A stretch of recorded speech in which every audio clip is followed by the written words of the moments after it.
صحاي تاريخ زشلما لا فتحي ددبيت الشما صحاي زيت عربة كل شعن قهو راي سمت كالميديا ددبيت النهو مسرتا حاجرة تقراي زرقاقت بأن مسرتا تكالات دعنبر أما عدينا بنرئين نحد حاجة تكالات هنا هاي تكالنا نحكز زعامة وراي سلازي ددبيت كتعنبرن كتعبين شرحي ثلاثنا كتسلمتن ددبيت نحجز أبلا ددبيت نخون ددبيت ميديانا لسان حزبنا ددبيت تيفي بعود كخمت زعامة وراي ددبيت ميديانا ميديا حزب تقراي ددبيت ميديا حزب تقراي ددبيت ميديا حزب تقراي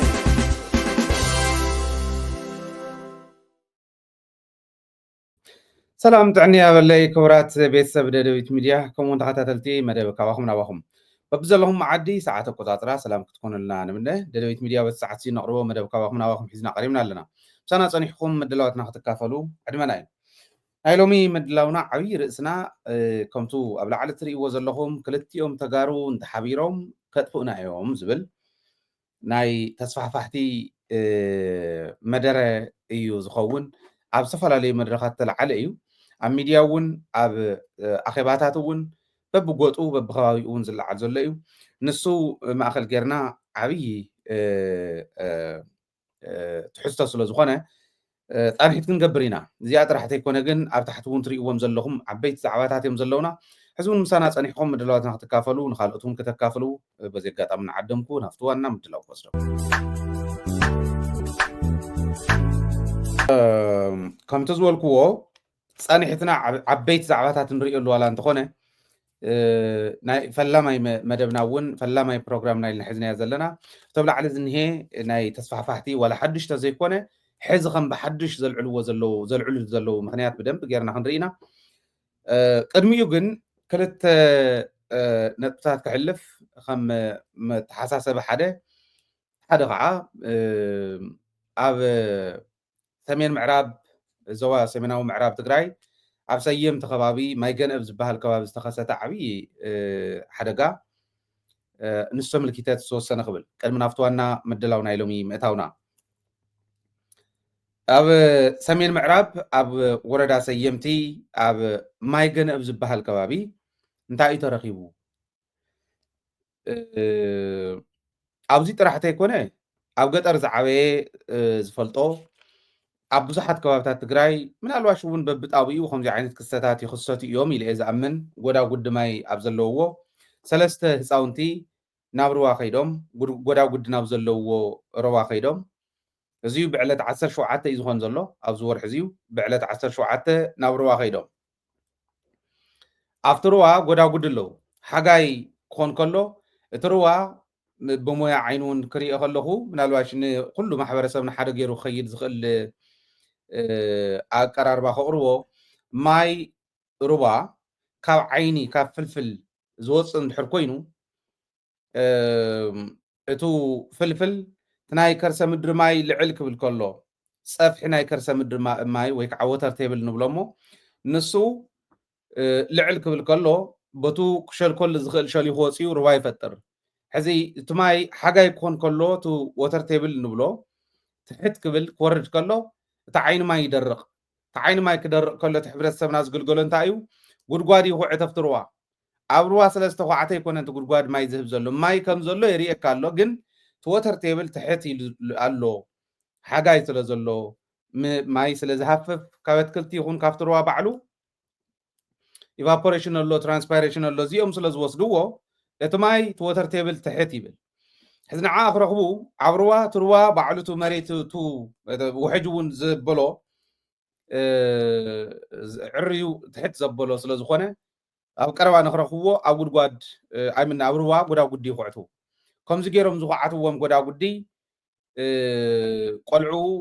ገና ልቢ ዘይገበሩ ቆልዑ ማይ ረኸብና ኢሎም ኣትዮም ክወፁ ከም ዘይኽእሉ ኣይፈልጥዎን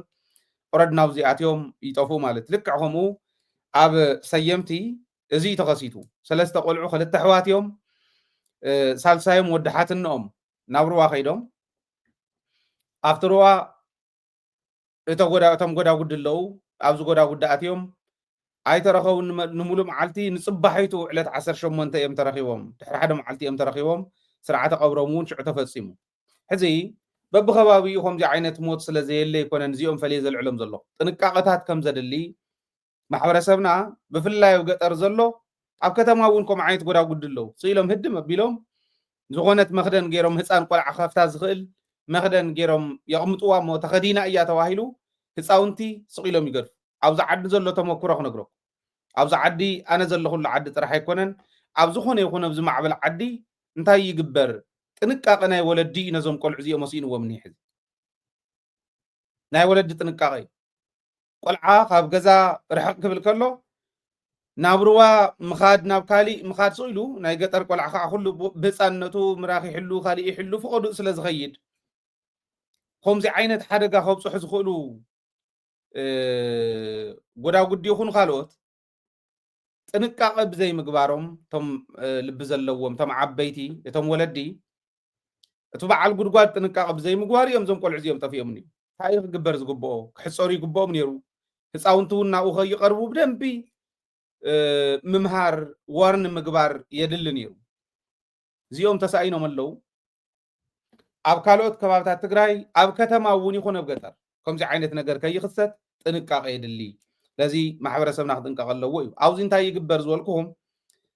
ኣብ ዝኾነ ካፌ ወይ ኣብ ዝኾነ ሆቴል ወይ ኣብ ዝኾነ ቢሮ ቡና እንዳሰተዩ ጥብ እንተኢላቶም ንእሽተይ ወይ ማይ እንዳሰተዩ ንእሽተይ እንተነጢባቶም ሰብ ከተንሸራተት ስለ ትኽእል ዌት ፍሎር ዝብል ወይ ከዓ ማይ ዝፈሰሶ ገና ዘይደረቐ ፍሎር እዩ ዘሎ እቲ ምድሪ ቤት እቱ ትረግፆ ዘለኻ ማይ ኣለዎ ዘይቲ ኣለዎ ወይ ዝኾነ ነገር ኣለዎ ከንሸራተካ ይኽእል እዩ ተባሂሉ ንህፃን ሞግደፍዎ ንዓብይ እውን ዓይኑ ርኡ ልቡ እውን ብደንብ እንዳስተውዓለ ዝኸይድ ልቢ ዘለዎ እንታይ ክኽሰት ከም ዝኽእል ንሱ ዓይነት ምልክት ይቕመጠሉ ጉድጓድ እንተሃልዩ ጉድጓድ ኣለውዚ ዝብል ምልክት ሓፁር ብደንብ ግጥም ዝበለ ሓፁር ይሕፀር እዚ ምፍላጥ ስለ ዝዓበየ ኣይኮነን ሸለልትነት ግን ከምዚኦም ዝበሉ ህፃውንቲ ናይ ፅባሕ ተስፋ ዝኾኑ ተረከብቲ ዓዲ ዝኾኑ ህፃውንቲ የስእነና ኣሎ እሞ ጥንቃቐ ይገበር ኣብዚ ወረዳ እዚ ጥራሕ ተይኮነ ኣብዚ ከባቢ እዚ ጥራሕ ተይኮነ ኩሉ ከባቢ ኣነ ዝዓበ ኩሉ ከባቢ ካብ ጉድጓድ ማይ እንዳገለልና ኢና ዓብይና ካብ ጉድጓድ ካብ ሩባ ሓጋይ ይደርቕ እሞ ተዓይኒ ማይ ይደርቕ እሞ ማይ እንዳገለልካ ተውፅእ ህፃውንቲ ይኸዱ ኣይሕፀርን ጋብላ ኣሎ እቲ ጉድጓድ ጋሒሉ ኣሎ ከምዚ ዓይነት ነገር ብጣዕሚ ጥንቃቐታት ክትገብሩ ኣለኩም ኣብ ብዙሕ ከባቢ ጎዳጉዲ ስለ ዘለዉ ብኻሊእ መንገዲ መንግስቲ እውን ነዚ ባለ ክብሎ ክኽእል ኣለዎ ሓደ ኣብ ናህና ሞያ ኣብ ናይ ከርሰ ምድሪ ማይ ሞያ ኤዞቶሪክ ዝበሃል ኣሎ ኢንዲኬተር ትራዲሽናል እዩ ባህላዊ ዝኾነ ኢንዲኬተር ባህላዊ ዝኾነ ማይ ከም ዘሎ ዘመላኽት መረዳእታ ማለት እዩ እቲ ጉድጓድ ተኳዒቱ ማይ ዝወፅእ እንድሕር ኮይኑ ሓንቲ ሃንዳ ጉዌል ኣብታ ከባቢ ትሕት ተቢልካ ኩዒትካ ብደንቢ እንድሕር ብናይ ኦፕን ዌል ንብሎ ብሓይሊ ሰብ ተኳዒቱ ማይ ኣውፅኦም ሰትዮም ዝሓግዩ እንድሕር ኮይኖም ሓንቲ ማሽን ኣትያ ንሓደ ጣብያ ክተኣኽሎ ትኽእል እያ ንሓደ ከባቢ ዋላ ቁሸት ይኹን ክተኣኽሎ ትኽእል እያ ዋላ ብመንደር እንተኾነ እውን እዚኦም ማይ ከም ዘለዎ ተዓድና ባዕሉ ኩዒቱ እቲ ሕብረተሰብ ብኦፕን ዌል ሻለው እዩ ብጣዕሚ ሓፂር እዩ በዚኡ የውፅለት ማሕበረሰብና ከምዚ ገይሮም ወፂኦም ድሕሪ ዝጥቀሙ ኮይኖም ሓንቲ ጉድጓድስ 2 ሚልዮን እውን ኣይትውድእን ዲፕ ዌል እንተኮይኑ እዚኣ ኩዒቱ ንምርካብ መንግስቲ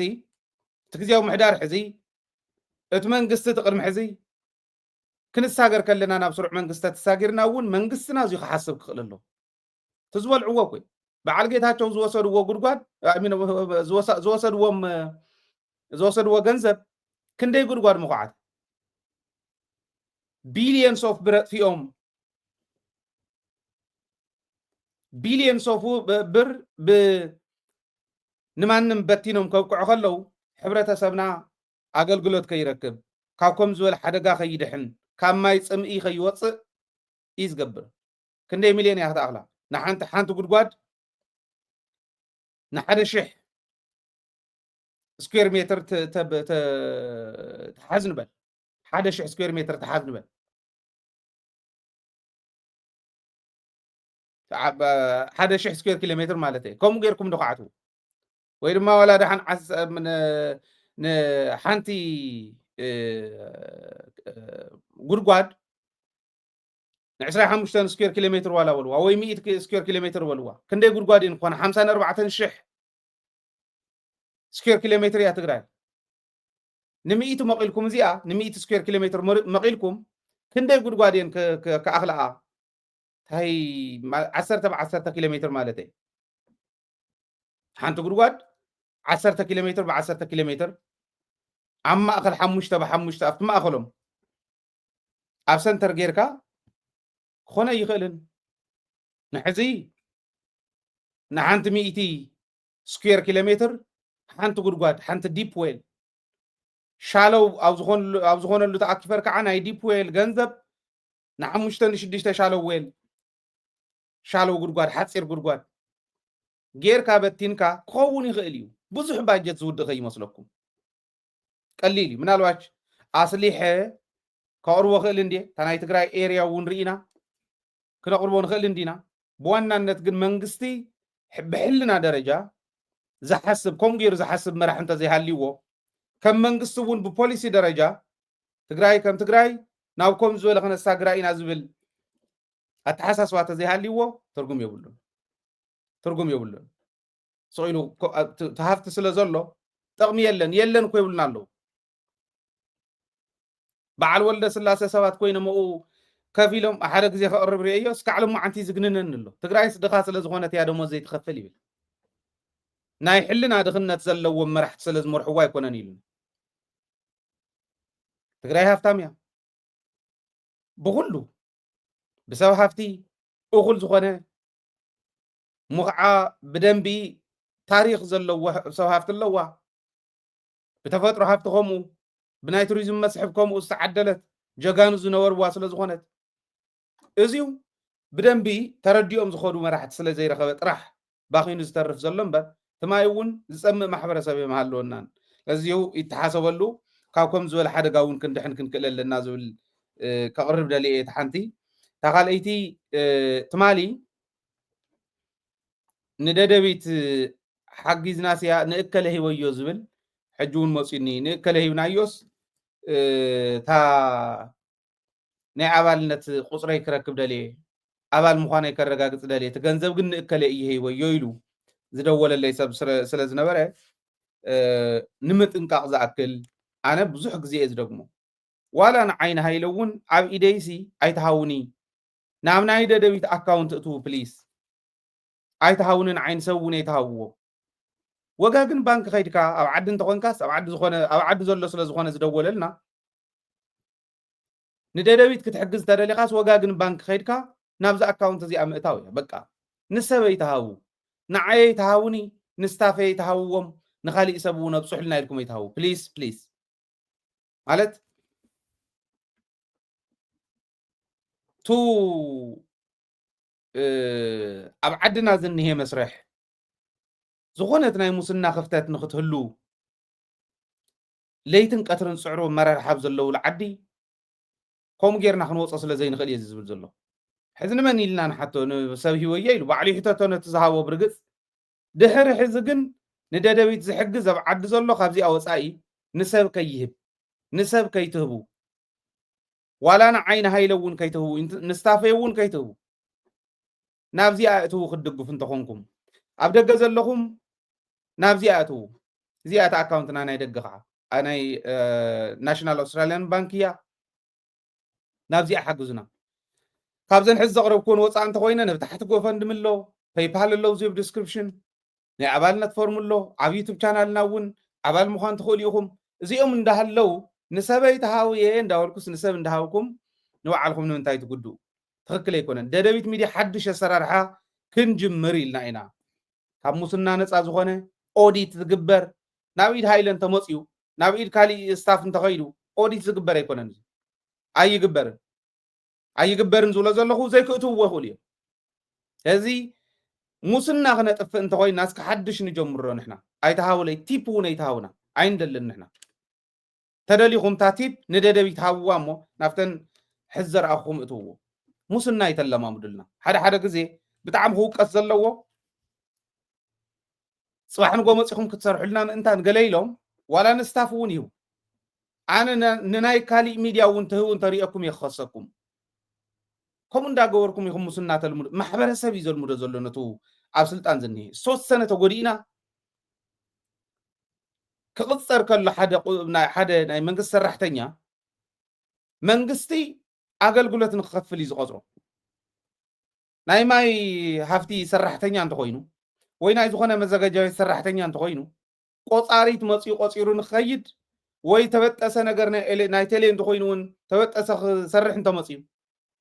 ሓይሊ ኤሌክትሪክ እንተኮይኑ ተበጠሰ ክሰርሕ እንተመፅዩ እንታይ እናበልኩም ኢኹም ናብ ጁባ ትእትውሎ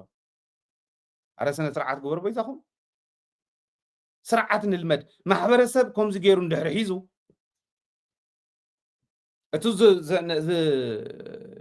ከይድታት ዘበላሽወልና ዘሎ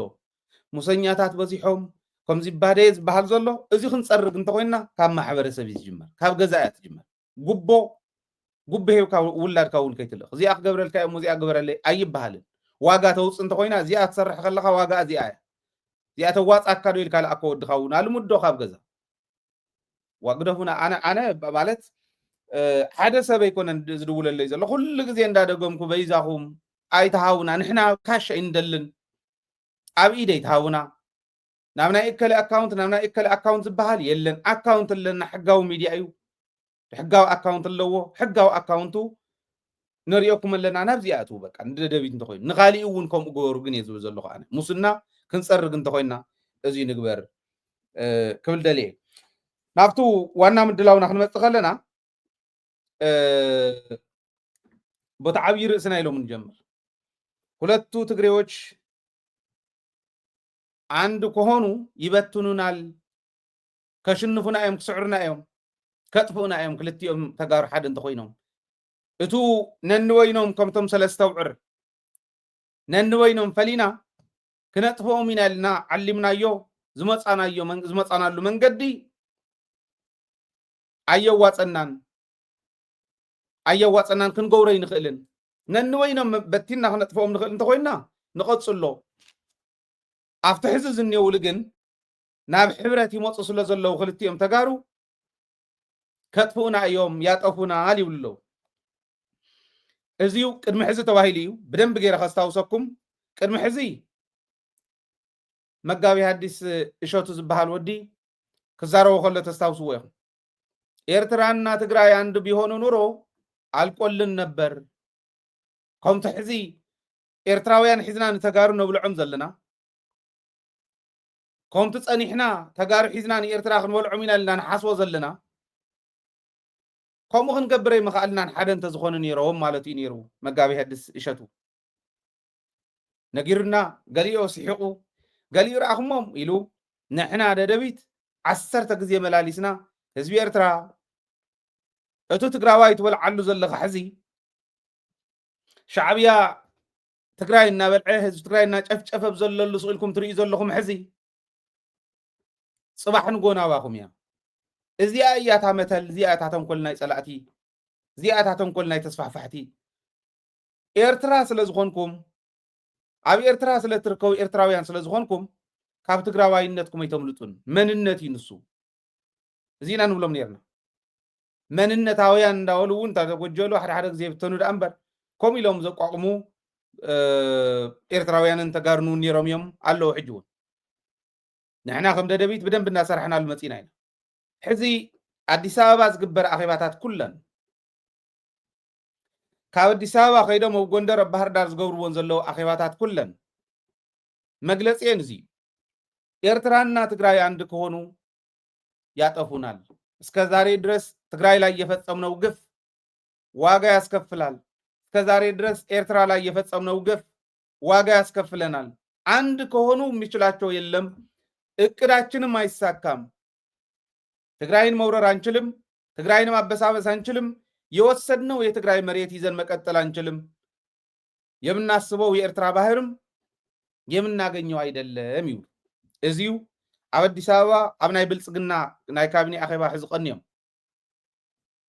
ኣብ ናይ ብልጽግና ናይ ፓርቲ ኣኼባ ማለት ነው ስራሕ ፈጸምቲ ኣብ ናይ ብልጽግና ናይ ስራሕ ፈጸምቲ ኣኼባ ዘለዓልዎ እዩ ዝነግረኩም ዘሎ ቃል ብቃል ዘለዓልዎ ትግራይን ኤርትራን ሓደ እንተኮይኖም ኣየንውሩናን ዝሓሰብናዮ ፕላን ልብ በሉ ቅድሚ ሕዚ እንታይ ኢለኩም ጠቅልል ጠቀለለ ተባሂለ ሃይለ ስላሴ ክድረፈሉ ከሎ ኤርትራ ብኮንፌደሬሽን ምስ ኢትዮጵያ ብኮንፌደሬሽን ንክትሕወስ ዝገበረ ዩናይትድ ኔሽን ንዑ ጥሒሱ ጠቅሊለያ ኣለኹ ኤርትራ ሓንቲ ክፍለ ሃገር ኮይና ያ ትቅፅል ዘላ ኢሉ ምስ ጠቅለለ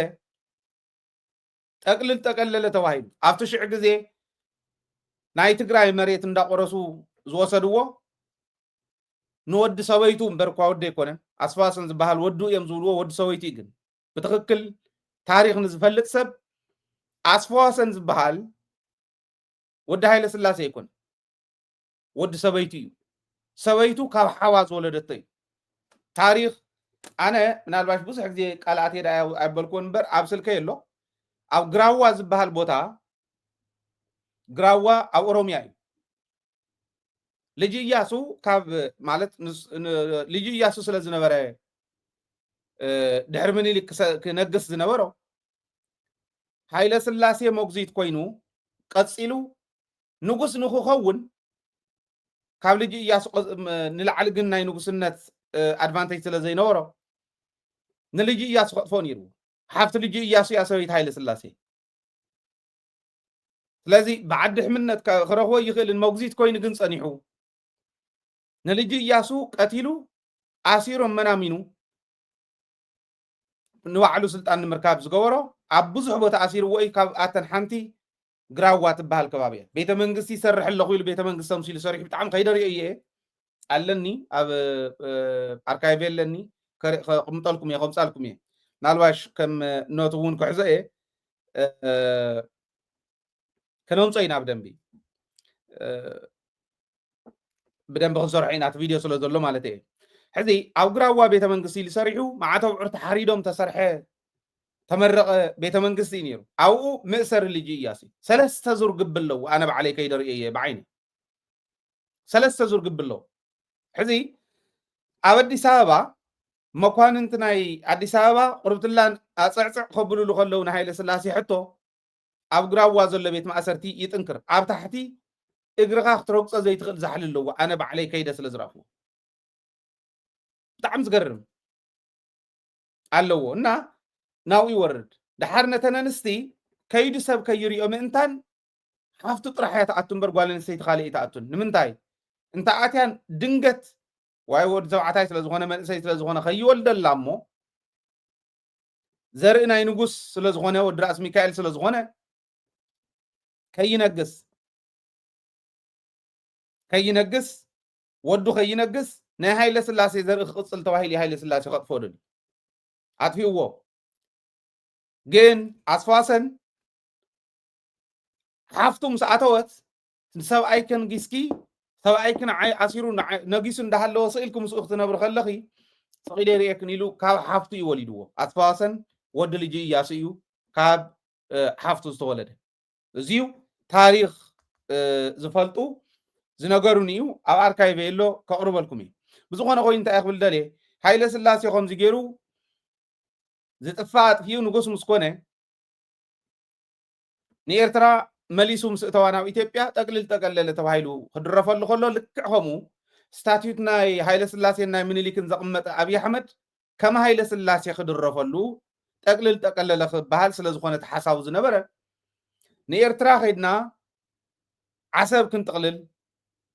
ናይ ኤርትራ ህዝቢ ብ10 ሚልዮን ካብዚ ንሰዶም መናእሰይ ዋይፕ ኣውት ክንገብር ከምቲ ትግራይ ተፃወትና ኣላ ክንፃወት ትግራይ ብምሉኡ ናይ ትግራይ ሰራዊት ክሕግዘኩም ዋላ እንተ ዘይበለና እቲ ሕዚ ናብ ዓፋር ናብ ካሊእ እንዳበልና ነውፆ ዘለና ደንቆርኡ ክንእትዎ ንኽእል ኢና ስለዚ ቶም 4 ሓይልታት ዝበልኩም ብቀዳማይ ዝገለጽክዎምን ናይ ባዕሉ ሓይልን ገይሩ ንኤርትራ ኣትዩ ዓሰብ ንክሕዝ ዝሓስቦ ዝነበረ ይኾንን ማለት እዩ ተጋሩ እንተሓቢሮም ትግራይ ቆሪሱ ቆራሪሱ ዝወሰዶ መሬት ቅድሚ ሕዝን ዝተወሰደ መሬት ክምለሰ ይኽእል ናብ ትግራይ በቱ ሓሲብዎ ዘሎ ተጋሩ እንተሓቢሮም ግን ክምለስ ይኽእል እዩ እዚኦም ሓደ እንተኮይኖም እዮም ዘጥፉና እንዳወሊኦም ቀኒ እዚ ናይ ብልፅግና ይነግረኩም ዘለኹ ጭብጢ እዩ ሓቂ እዩ ኣብኣ ዝተኣከቡ ወፂኦም ክምጉቱን ይኽእሉ እዮም ቃል ብቃል እናለፍለፍዎ ዝቆነየው እዩ ናልባሽ ቶም ሕዚ ዝኣተው ባንዳታት ተሰማኸርቲ ኮይኖም ካሊእ ኮይኖም ኣትዮም ዝኒሄው ባንዳታት ከመይ ገሪኡ በፂሕዎ ዝመረዳእታ ዘይኽእሉ ኮን እዮም ቃል ብቃል ግን ዝበልዎ እዚ እንታይ ገረም ድሕር እዩ ኣውፅኦም እዚኣት ምስ ዘራረቡላ ዝወሰንዎ እንታይ እዩ ሕብረት ተጋሩን ኤርትራውያንን ይግበረሎ እሞ ተለዓል ንትግራይ ምስ ኤርትራ ምስ ተሓብሪ የጥፍኡ ከለው ምስ ኤርትራውያን እንዳሓበሩ ከምዚ ይገብሩ ኢልካ ንትግራይ ተፈራርሓ ስለዚ ናይ ትግራይ ህዝቢ ኣብ ብዙሕ ይመቃቀል ብዋዕ ከጥፉና ድዮም ኢትዮጵያ መይሳ ተኽሲ ካሊእ ከይተኸፍተልና ኩናት ከይተኸፍተልና ምስ ኤርትራ እንተሓቢርና ዝብል ፈራሕ ክፍጠር ኣብ ትግራይ ወት ሓደ ገጽ ኢትዮጵያውያን ልክዕ ከምታ 1.2 ሚልዮን ሰራዊት ሰልጢኖም እዮም ተጋሩ እዚ ኢትዮጵያዊ ኩልካ ተዳልዮ ትግራይ ንምውራር ተባሂሉ ትግራይ ካብ መላእ ኢትዮጵያ ካብታ ዝሃነፀት ዓዲ ነፂሎም ዋጋ ዝኸፈለት ዓዲ እንደገና ዋጋ ከኽፍሉ ከም ዝነፀልዎ ካሊእ ኢትዮጵያዊ ላዓኢሎም ትግራይ ንምውራር ዘዳልውዎ ዘለዉ እዚ ኣብ ናይ ብልፅግና ኣኼባ ዝተባሃለ እዩ ታውታይ ገይሮም እዚ ንኽበሃል ሚድያታትና ኣክቲቪስትስ ዕውድ ይኹን ፅሉል ይኹን ኩሉ ኣብዚ ክሰርሕ ክኽእል ኣለዎ ተባሂሉ ንኩሎም ተዋሂብዎም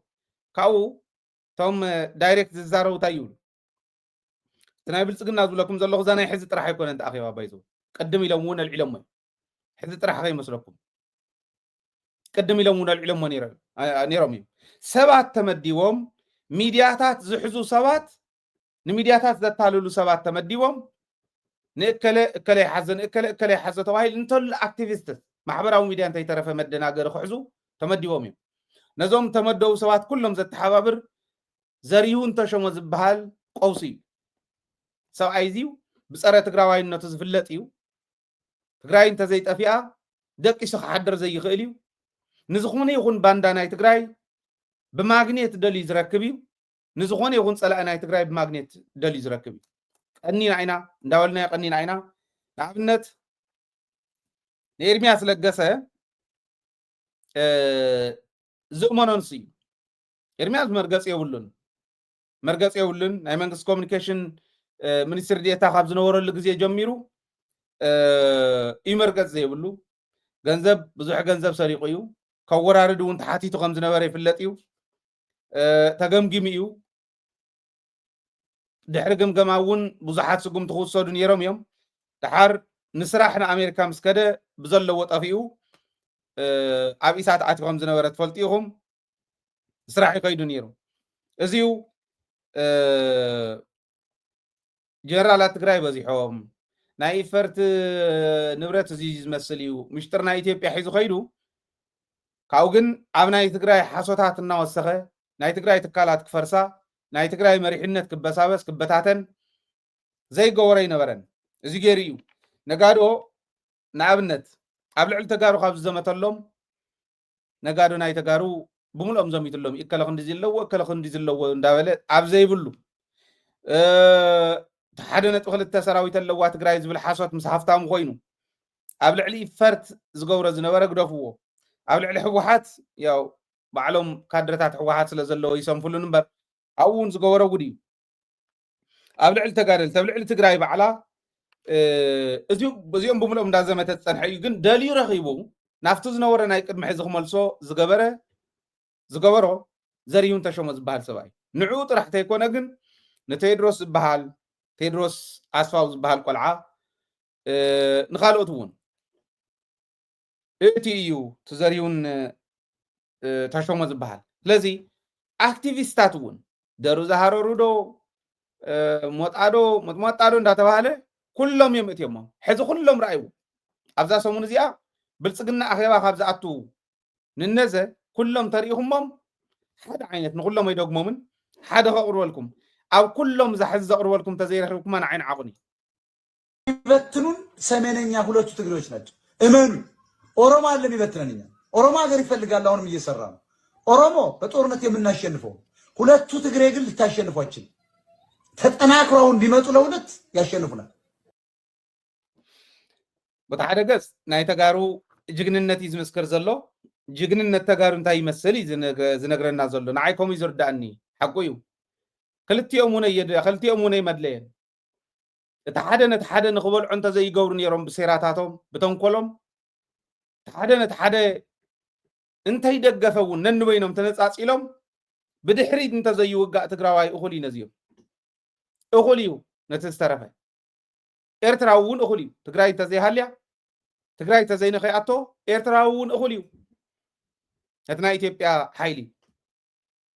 كندد الله يمحلهم حزم تزمص حسبوا وعزي إرتران تزي تأتو نيرا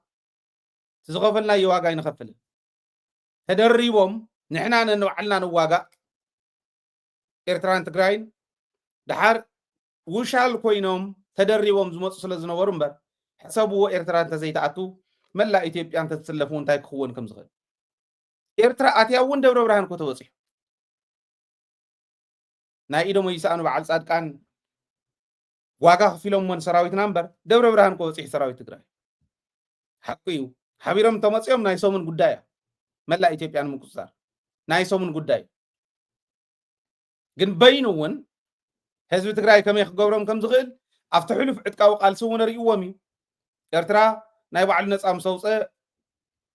ብዙሕ ማለት ኢንተንሲቭ ዝበሃል ኩናት የካየደን ድጋፍ ይገብር ነይሩ ከምቲ ድጋፍ ዝግበረሉ ዝነበረ ካብኡ ግን ህዝቢ ትግራይ ተጋድልቲ ትግራይ እዮም ኢትዮጵያ ነፃ ኣውፅዮማ ምንም ጥርጥር የብሉን እዚ ተሓቂ እዩ ዝዛረቦ ዘሎ ነገር ግን ፃሕተርቲ ኣይኮኑን ብፍላይ ትግራይ ፃሕታሪት ኣይኮነትን ናይ ኤርትራ ህግደፍ እንዳሃለወ ፃሕታሪ ኣይኮነን ክንብል ኣይንኽእል ፅሕቱር እዮም ፃሕቲሮም እዮም ኣትዮም ምፅሕታር እዩ ትንዓና እውን ዝበደሉና ትግራይ ግን ፃሕታሪት ኣይኮነትን ተደሚሮም ተመፅኦም ኣየፅንሑናን ዝብል ካፍቲ ዝበልኩኹም ዝወፀ እዩ እዚዩ ብመንግስቲ እውን ተኣሚኑሉ ዝበሃል ዘሎ እዩ ብምሁራን እውን ተኣሚኑሉ ዝትንተን ዘሎ እዩ ሚድያታት ኮኑ ኣክቲቪስታት እውን ከምኡ ሕዝነ ኦሮሞ እትወቢልዋ ሓውስ ኣቢልዋ ዝወዲ እዚ እምበር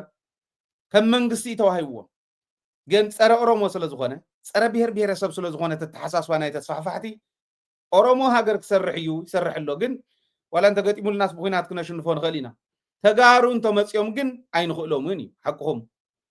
ሓቅኹም ስለዚ ተጋሩ ዘይምንካእ እያ መልሳ ተጋሩ እንተመፅኦም ኣይትኽእልዎምን ኣይትኽእሉናን ዘይምንካእ ንተጋሩ መሬት ትግራይ ምምላስ ኣልዋሃ ምላሽ ለማልሞ ምላሽ ምምላስ ንብረት ትግራይ ምምላስ ንትግራይ ዘይምንካእ መድሓኒቱ እዚ ካብዚ ወፃ ካሊእ መድሓኒት የብሉን ሕብረት ትግራይን ኤርትራን ንድሕሪት ክምለስ ኢሎም ዝሓልሙ እንተሃልዮም ክዓደናቑር እዮም ንኸይምለስ ጌርና ኢና ክንሰርሖ መንዲ ክሰርሑ ንሕና እኮ ኢና ክንሰርሖ ንኸይምለስ ጌርና ኢና ክንሰርሖ ይሰርሑ ከም ዘለው ፀላእቲ ብትሮ ጨሪሽና ከይንራኸብ ይሰርሑ ከም ዘለው ይርዳእኒ እመኑን ግን ይምለስ ድንቁር ውዒሎም ድንቁር እንተሓደሩ ኤርትራውያን ነዚ ይስሕትዎን እዚ ከም ዝረብሖም ይስሕትዎን ተማሂሮም እዮም ካብዚ ክንወፅ ኢና እንተኢሎም ግን ምናልባሽ ንሶም ክጉድኡ እምበር ትግራይት ጉዳይ ኣይመስለንን ምክንያቱ ስእልና ይደቀስና ማንም ባንዳ ኣብ ውሽጢ ኮይኑ ክፅሕተር ከሎ ከመይ ገይሩ ኣባሪሩ ሰድዎ ህዝቢ ትግራይ ፅሒሩ ሰዲድዎ ህዝቢ ትግራይ እዚ ልቢ ምባል ኣድላይ እዩ ሕብረት ትግራይን ኤርትራን እንተኾነ እንተሎ ምሓራ እንተዘይ ኮይኑ ግን ትግራይን ኤርትራን ተጋሩ እዮም ኮ ይብለና ኣሎ ሰሙን ኮ ይፈልጡና ኣሎ ኤርትራና ትግራይ አንድ ቢሆኑ ኑሮ አልቆልን ነበር ዝብሉ ዝነበሩ ተጋሩና ሓደ እንተዝመፁ ነይሮም ተወዲና ነርና ምኒልክ ከምኡ ገይሩ እንተዘይ ሰላልዓና ነይሩ ኣበይ ክኾኑ ከም ዝኽእሉ ስለ ዝፈልጥዎ እዮም ከም ዝብሉ እቲ ሕዚ ዝብልዎ ዘለው እውን የሚበትነን የሚያሸንፉን እነሱ ናቸው ይብለኩም ኣሎ ክደግመልኩም እየ እኛን የሚበትኑን ሰሜነኛ ሁለቱ ትግሬዎች ናቸው እመኑ ኦሮሞ አለ የሚበትነን እኛ ኦሮሞ ሀገር ይፈልጋል አሁንም እየሰራ ነው ኦሮሞ በጦርነት የምናሸንፈው ሁለቱ ትግሬ ግን ልታሸንፏችን ተጠናክረው እንዲመጡ ለሁለት ያሸንፉናል። ሁለት ትግሬ ነው ኤርትራን ትግራይ ነው ይኮነን ዝባል ዘሎ ሪኦም ንሳቶም እኳ ይፈልጥዎ እዮም ትምስጥር ተሓቂ ንሰሙን ይፈልጥዎ እዮም ንሕና ተጋሩ ኢና ሰሜን ይሃሉ ደቡብ ይሃሉ ኣብ ትግራይ ይሃሉ ኤርትራ ይሃሉ ማለት እዩ ትግራዋይ ማለት ብብሔር ደረጃ ዝሓስብ ዘለኹ ብብሔረሰብ ኣይኮነን ኣብ ውሽጡ ኣብ ትግራዋይ ዝብል ብሔረሰባት ኣለዉ ንትግራዋይነቶም ንብሔሮም መስዋዕትነት እንዳኸፈሉ ዝፀንሑ ኣለዉ ለዚ ንኩሎም ዝሓቆፈ ትግራይን ኤርትራን ዘለዎ ሕዚ ኣልዋሃ ምላሽ ለባልሞ ምላሽ ኣምሓሩ እውን ንብል እንዲና ትናህና ማለት እዩ ለዚ ሓቁ እዩ ኦሮሞ ሃገር ይሰርሐሎ ኢልዎ ግን ብኩናት ነሽንፎ ኢና ሽግር የለን ሕሰቡ ኩሉ ኢትዮጵያዊ ኣምሓራ እውን ሓዊሱ ተስፋሕፋሕቲ እውን ሓዊሱ ትግራይ ክወሩ ከለው ኦሮሚያ ንደቡብ ብሔር ብሔረሰባትን ህዝብታትን ትበሃል ክልል ክትብትና ከላ ኦሮሚያ ንኣሲሚሌሽን ተዳልዋ ከም ዘላ ንደቡብ በታቲና ይፈልጡ እዮም ኦሮሚያ ጋምቤላ ዶሚኔት ገብሩ ከለው ኦላ ዝበሃሉ ምስ ኦላ አይገጠሙን ሰራዊት ኢትዮጵያ አይገጠሙን ናይ ኦሮሚያ ፖሊሱን ምስ ኦላ አይገጠሙን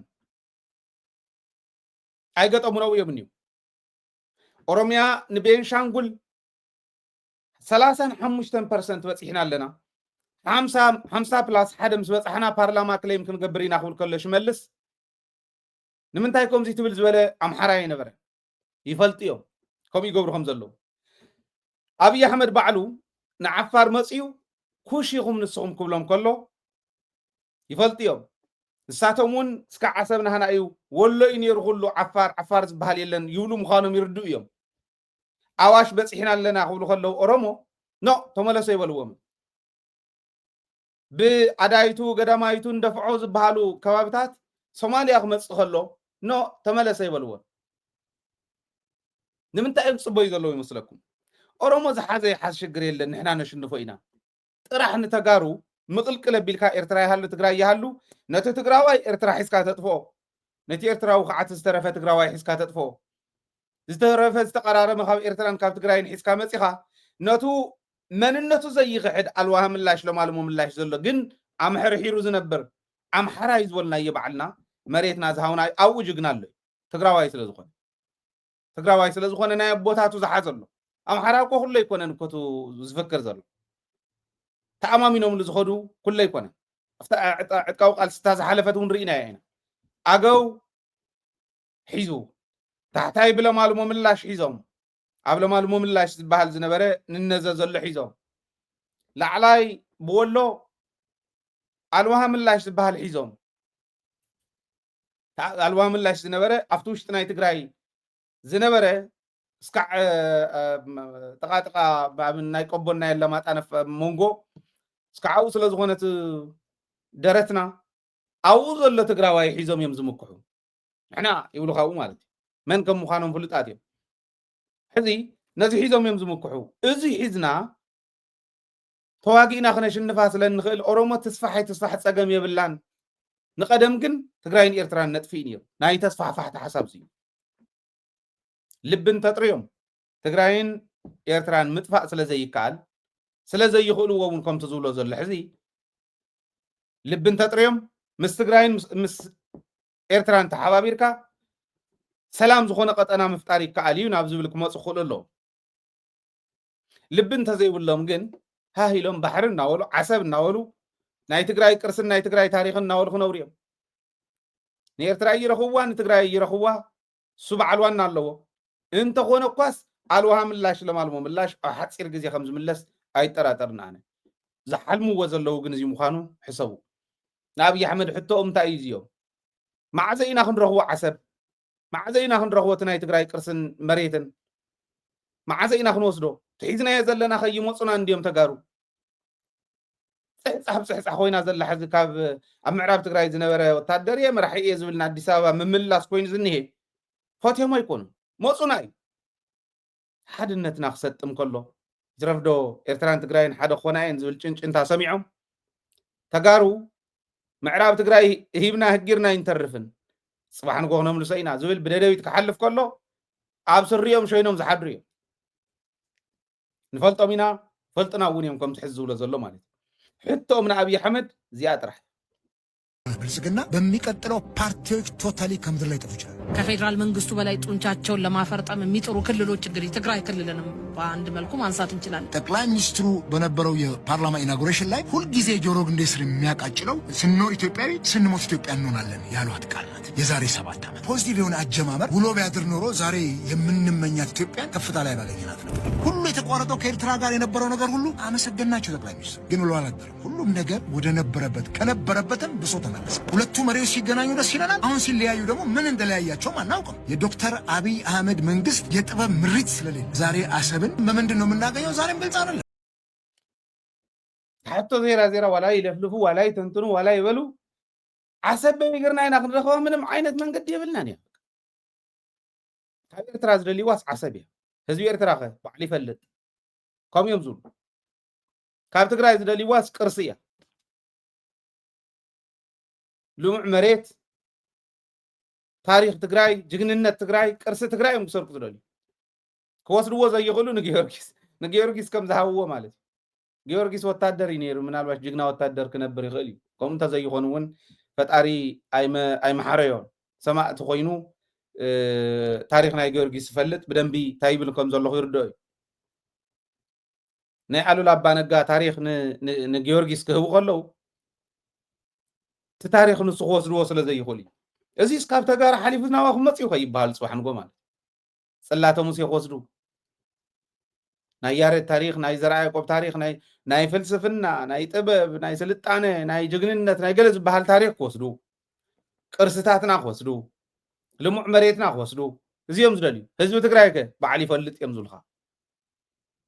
እዚኦም ዝብሉ ስለዚ መንነቶም እንፈልጦም ድልየቶም እንፈልጦም ስለ ዝኾኑ እቲ ፍርሒ ሸዋ ይርዳእና እዩ እንተለቢምና ዝተጀሚሩ ዘሎ ናብ ቁም ነገር እንተበፂሑ ስኢልካ ንምንጭብጫብ እንተይኮነ ይኸውን ኣሎ ይኸውንን ዘሎ ንምባል እንተይኮነ ብተግባር ናብ ኣብ መሬት ብዝትርጎም ደረጃ ብዝትርጎመሉ ደረጃ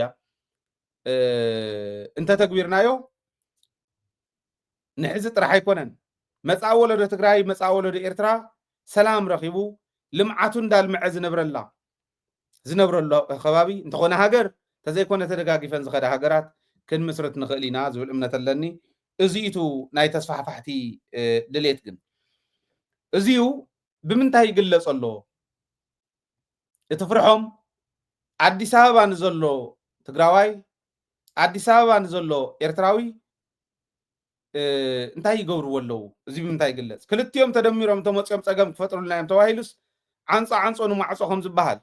ኣዲስ ኣበባ ንዘሎ ትግራዋይ ዳር ሕርየት የርእይዎ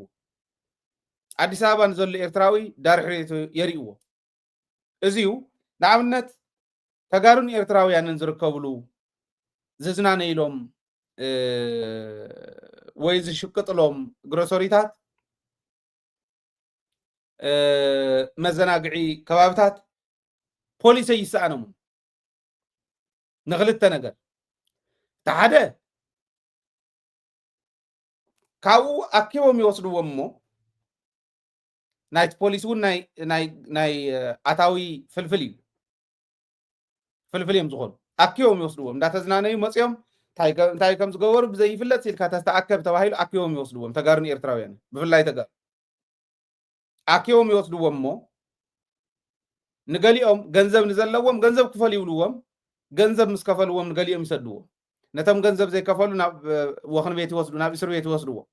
ድሕሪኡ ወላዲ ዘለዎ ሸይጡ ተለቂሑ ተመንቂሑ ገንዘብ ሒዙ ይኸይድ ደቁ ከውፅእ እዚ ይገብሩ እዚ ኣብ ልዕሊ ተጋሩ ዝፍፅምዎ ዘለው ኣዲስ ኣበባ ዝፍፀም ዘሎ ይዛረብ ዘሎ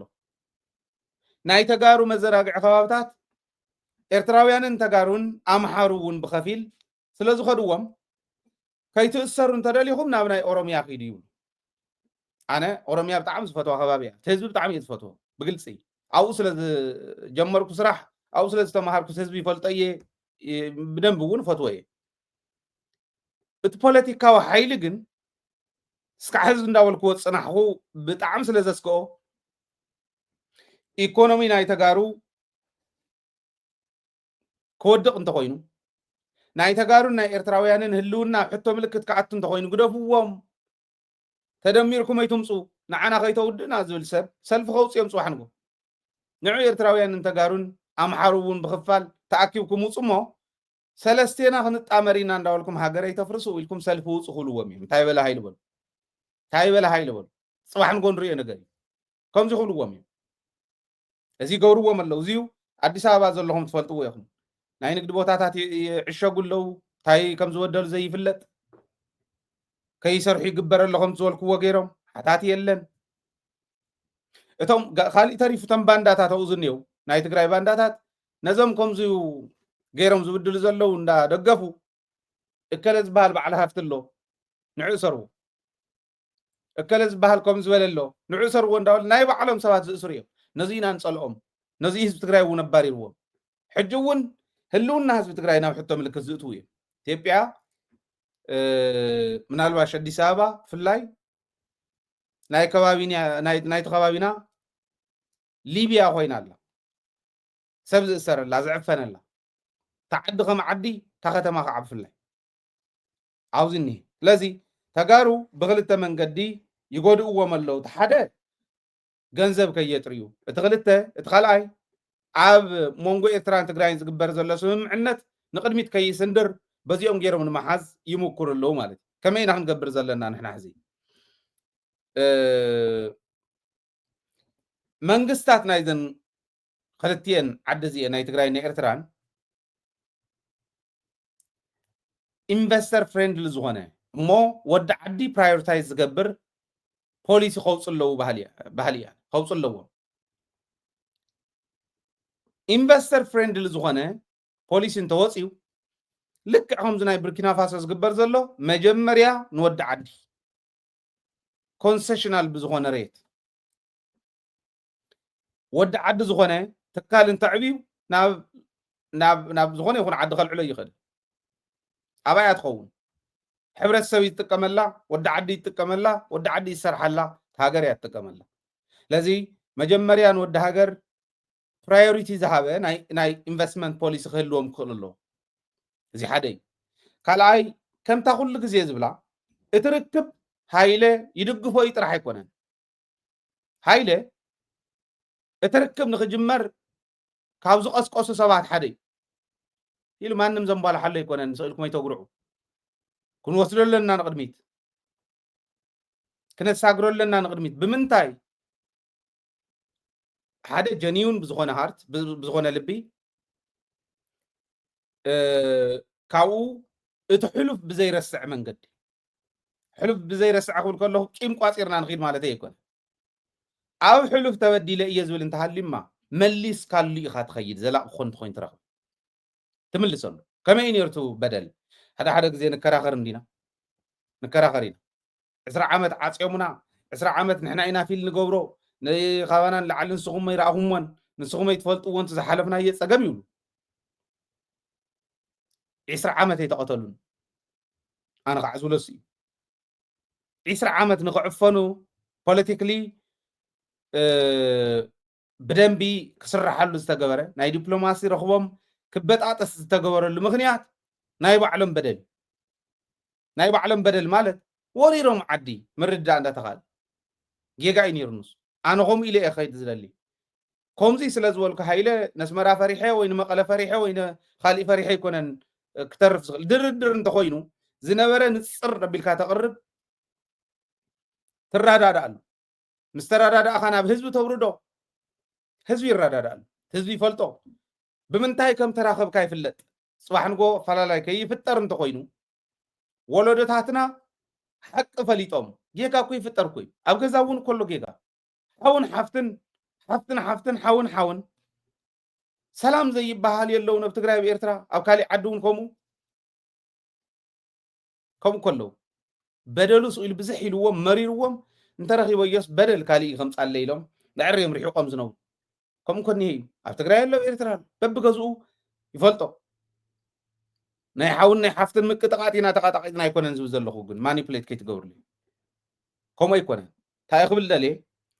ክንረዳዳእ እንተኮይንና ናይ ብሓቂ ካባናን ላዕሊ ክረዳዳእ ዝኽእል ማሕበረሰብ የብልናን ካባናን لعل خرادة زغل ማሕበረሰብ የለን ካባናን لعل خرادة زغل ቋንቋ ዘለዎ የለን ካባናን لعل خرادة زغل ባህሊ ዘለዎ ታሪክ ዘለዎ የለን ሕና እኮ ሓደ ገመደብ ክልተ በጢስና ንምንታይ ሓደ ኮይኑ ዘይሰርሕ እንዳበልና ንእው ሰባት ኮይኑ ኣብ ክልቲኡ ዘሎ አዶሊስን ታሪክ አዶሊስን አክሱምን በጢስካስ ንዓተና በቢልካ ማዕዶን ማዕዶ ጌርካ ብተኽሱኽተና ብቦት ምኩር ወይኑ ተሓደ እውን ወይኑ ብሓደ ኢድ ክተጣቅዕ ትምኩር ከምዚ ዓይነት ኮይኑ እዚ ምእላይ መተኻእለ ነይሩ ተኾነ ናብ ሓደ ይመፅእ ነውረ ይኮነን እዚ ኮንፌደሬት ገብራ ክእላይ ንቀደም ንኽርአ ንድሕር ዘይኮነ ኮይኑ በሉ ሃገርና ንሓዝ ክበሃል ይከኣል ፒስፉሊ እንድሕር ዝከኣል ኮይኑ በሉ ፌደሬት ንግበር ተጋሩ እንዲና ታሪክና ሓደ እንዲ ባህልና ሓደ እንዲ ቅርስና ሓደ እንዲ ብሓደ ኮይንና እንዲና መስዋዕትነት ንኸፍል ነርና ንግበሮ ክበሃል ይኽእል እዚ ዝግበር ግን ታሪክና ዝበደልና የውን ፀፍጭልጥ ኢልና ዝከሓስ ክሒዝና ንኸይድ መኔና ኢና ክንከሕስ ንሪኦ ከፊልና ንሪኦ ተበደለ መን እቲ ጀኖሳይድ ተፈፀመሉ ወይስ ፖለቲካዊ ስጉምቲ ተወሲዱሎ እዩ ነይሩ ባህሊ እዚ ከፊልካ ክርአ ዘለዎ ከምኡ ስለ ዝተባሃለ ዝኽፈል መስዋዕትነት የለን ናይ ግዜ ጉዳይ እዩ ናይ ብቅንዕና ናይ ምምፃእ ጉዳይ ኤርትራውያን ህዝቢ ትግራይ ዝሓሊሉ እንተኮይኖም ተጋሩ እውን ህዝቢ ኤርትራ ንሓልየሉ እንተኮይንና ከምዚ ጌርካ እዩ ዝናብ ሸፍን በቃ ዝሓለፈ ሓሊፉሎ ንዳሕራይ ከይንበዳደል ኢልካ ምኻድ ግን ንፀላኢ እንታይ ኢኻ ትገድፈሉ ይመስለካ በትሪ ኣብ ድሕር ገዛ በትሪ ትገድፈሉ እሞ ዝኾነ ይኹን ግዜ ሸላኽ ፈጢሩ መፅዩ ክዕሾ ንዝኽእል ሓይሊ እንዳዓሸወ እንዳታለለ ከምታ ኤርትራ ዝገብራ ዝነበረ ኢትዮጵያ ንኸበሳ ሻዕብያ ዝገብሮ ዝነበረ ተስውድብ ዲን ተስካሊእ ድዮ ዓዱና መስረተ እንዳደገፈ ከምኡ እንዳገበረ ህዝቢ እናታለለ እቱ ብደንብ ነፂርካ ዘይተሓዝካዮ ወለዶ ኮንፊውዝድ እናኾነ ይመፅእ እዚ ንግበር እየ ዝብል ዘለኹ እምበር ትረኽቢ ክቕፅል ክኽእል ኣለዎ እዚኣ እያ ክቕፅል እንተኽኢሉ ሓድነትና ምስ ዝጥንክር ከመይ ከም ዝፈርሑና ባዕሎም ይነግሩና ኣለዉ ሓድነትና ምስ ዝጥንክር ናባና መፅኦም ክወቕዑና እዮም ዝብል ይትረፍ እሞ ብማዕዶ ዘለዎ ኣዲስ ኣበባ ዝጥቁዕ ዘለዉ እውን ኣይነኽእዎም ሓድነትና ንዕኡ መድሕን ስለ ዝኾነ እቲ ኢንቨስተር ፍሬንድሊ ዝኾነ ኢንቨስትመንት ፖሊሲ ክወፅእ ከሎ ትግራዋይ ብፈቐዱ ተበቲኑ ታዘላቶ ታረካቡ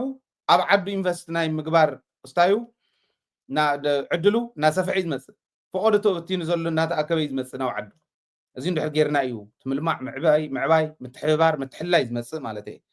أزيو بدن بخح سوال اللو نازع انقفاض زغون انتايو حرحرق زي باندات سبات كوينومس ميديا دومينيت سلز قورو حاسوت تدقاقيم كايو حق سلز مسل كم مسلاب ولدنا حاسوت دقاقيمهم حق خمسون እንዳመኮሩ عد يبساوس كم ذات رئيواز لكم حزب مالت نابن أب محبراو ميديا مرأيو أنا خدو زاكل تتالي لمن سيكل رخوني خوني لي قميتا يفلت أتالي لهم ينبوزه ناي تدي أقود دايرايو تدي أنا قبائي نخاكايدس كوم زوالا قود قد يموي يفلت نتدي حدش قبائي كونان مبل عسر تخلت قبائي تخايد ناي تدي مبل عسر تخلت قبائي تدي خمي كم استجمرن فلطين تدي مجمريا دايركتور كوينز مور حسابون ناوي كم زوم صن فلطين أما صحفيون لكم تنبوة خليهم حزي مبل عسر تخلت قبائي تدي خجبر كله من تايكم زي عينة حبر خرموسي قد محد زي رأنا يهم زول تدي قد محد زي صراحة كن ملي نقل نسرع نيران فرقان هو حات شو عسلة زي نورتي كونتن نيران فرقان عصري حتان فرقان تدي ايه اتزنا برنا مهوران رخبي مس حوحات برخا خوينو ملت امريكا مسكده ايتو ريكومنديشن موسي خمي كم تجمر فلتي اما صحافه لكم توسنت نير آية زرين تاريخ سلزلا عبا قالو حوحات كاب جمهور جميرال نقول له انت قملو ናይ ልምዓት ትካል ይሃለወና ኢሉ ሬኮመንድ ዝገበረ መን ከም ምዃኑ ፍልጥ እዩ ትፈልጥዋቶ ኢኹም መንቱም ዝመስረትኩም ስለዚ ኣብ መበል 12 ጉባኤ ዳ እንታይ ተፈጠረ ሕዚ ክንዲ ዝኣክል ይዓያዕ ክንዲ ዝኣክል ዓውያት ንዓዲ ግሮሞ ካብኡ ከዓ ቀዲሖምስ የውፅዎ ንኣብነት ረኣይዎ ህዝቢ ዘይረኣዮ እዚ ስነ ስርዓት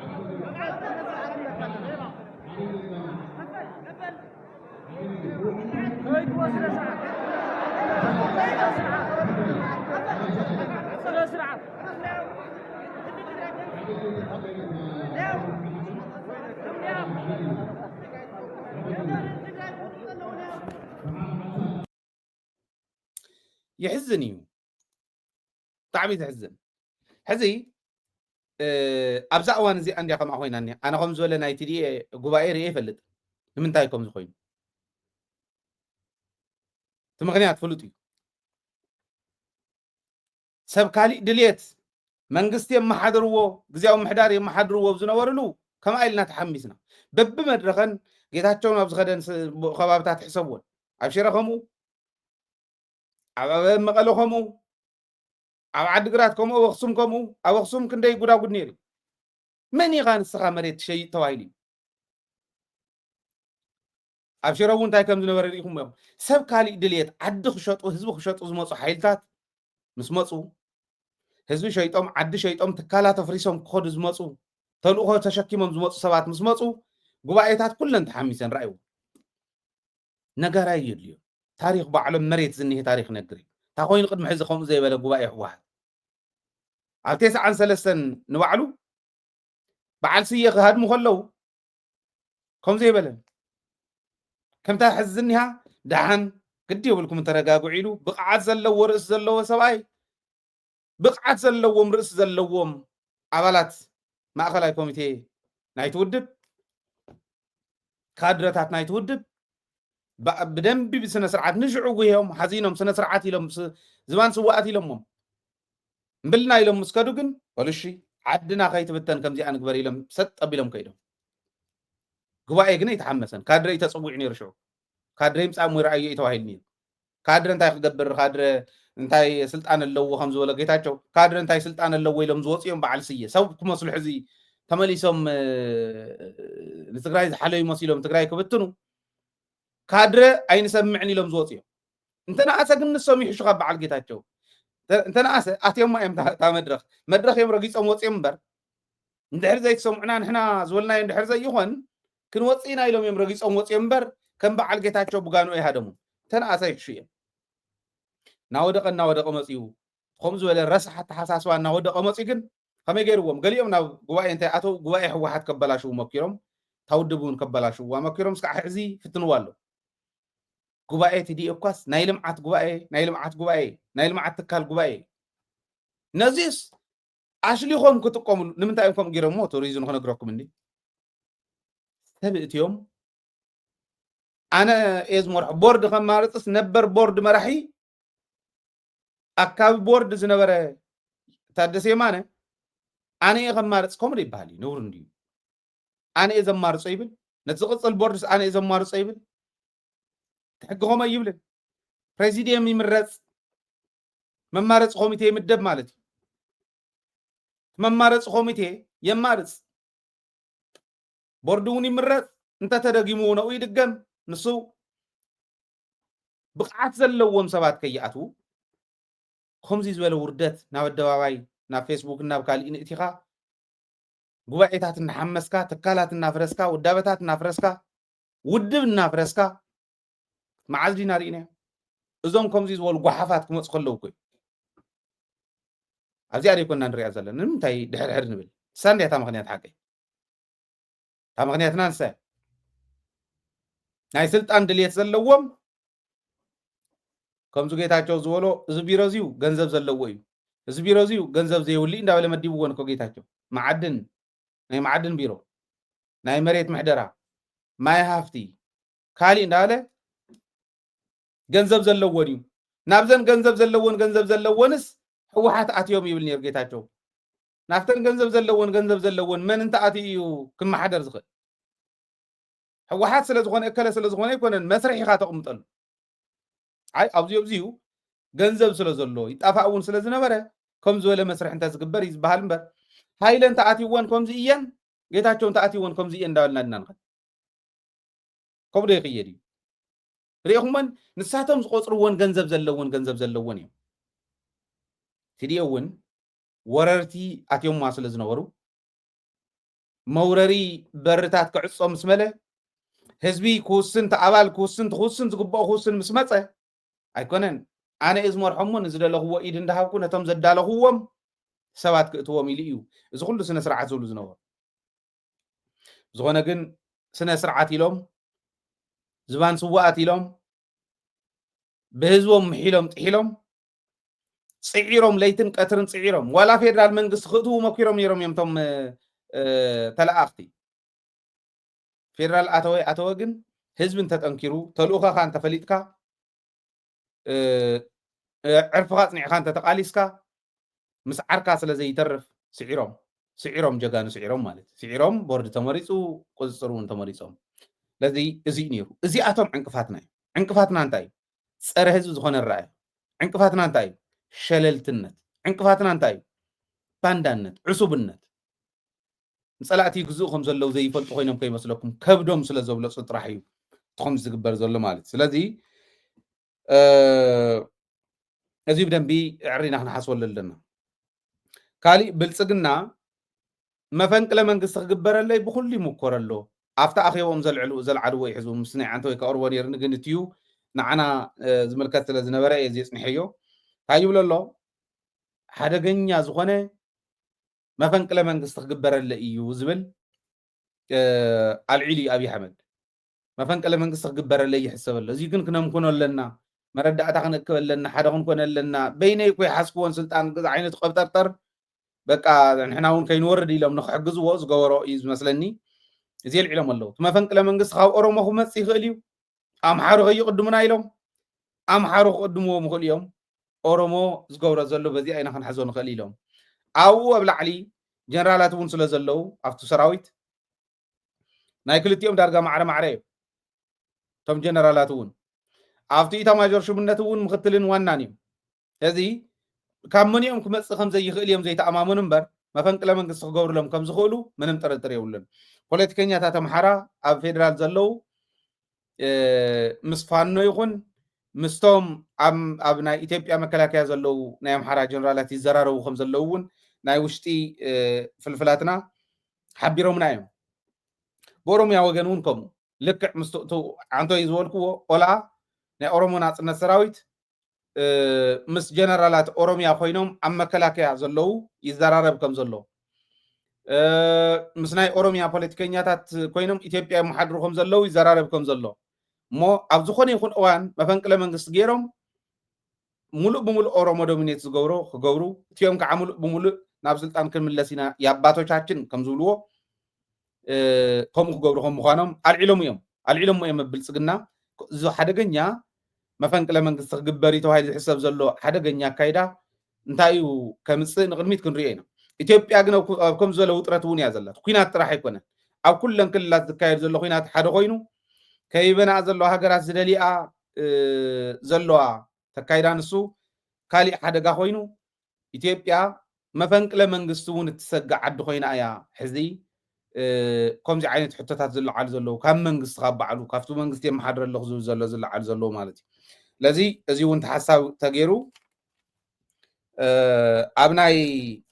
ትግራይን ኤርትራን ረኽቢ ምናልባሽ እውን ኣምሓራ እውን ሓዊሱ ፅምዶ ኢሎም ሰይሞሞ ዘለዉ ገሊኦም ኣወል እዩ ከምኡ ኢሉ ሰይምዎ ዘሎ ኣወል ስዒድ እሱ የዋፅን ንምግምጋም ንቅድሚት እውን ንምስጋር ትረኽቢ ዘመቹ ቦታታት እኒው እቲ ኩነታት ኣብ ኢትዮጵያ ዝኒሄ እውን ንዕኡ ከመቻቹ ዝኽእል እዩ ዝብል እምነት ኣለኒ እቲ ካሊእ ፓስፖርት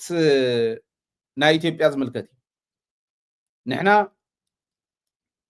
ከም ተጋሩ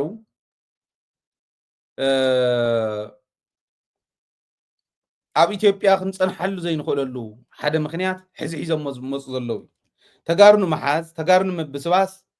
ተጋሩ ኣብ ዝኾነ ይኹን ናይቲ ሃገር ተሳትፎ ንከይሳተፉ ዝገብርዎ ዘለዉ ጥራሕ ተይኮነስ ካብቲ ሃገር موصان مئتاون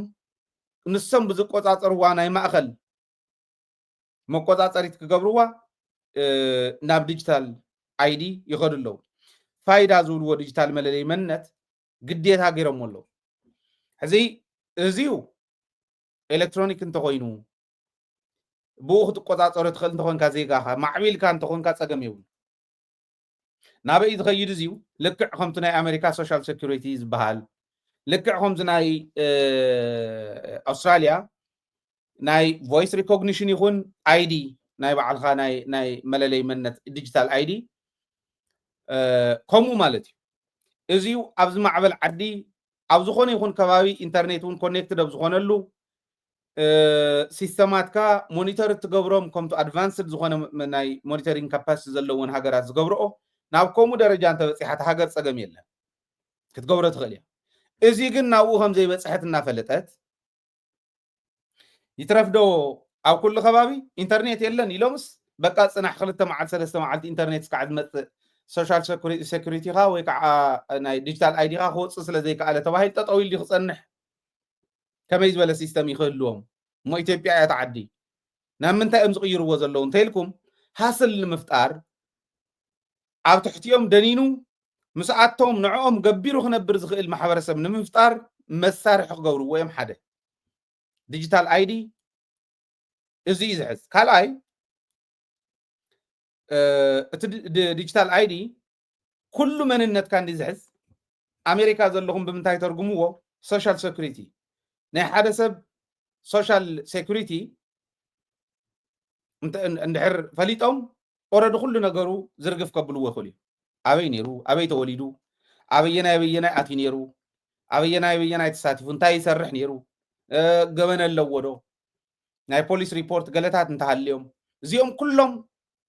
مساعة تحازت سلزغونت مستا سوشال سيكوريتي أمريكاويان ናብ ዝኾነ ከባቢ ክኸዱ ከለው ሶሻል ሴኩሪቲኦም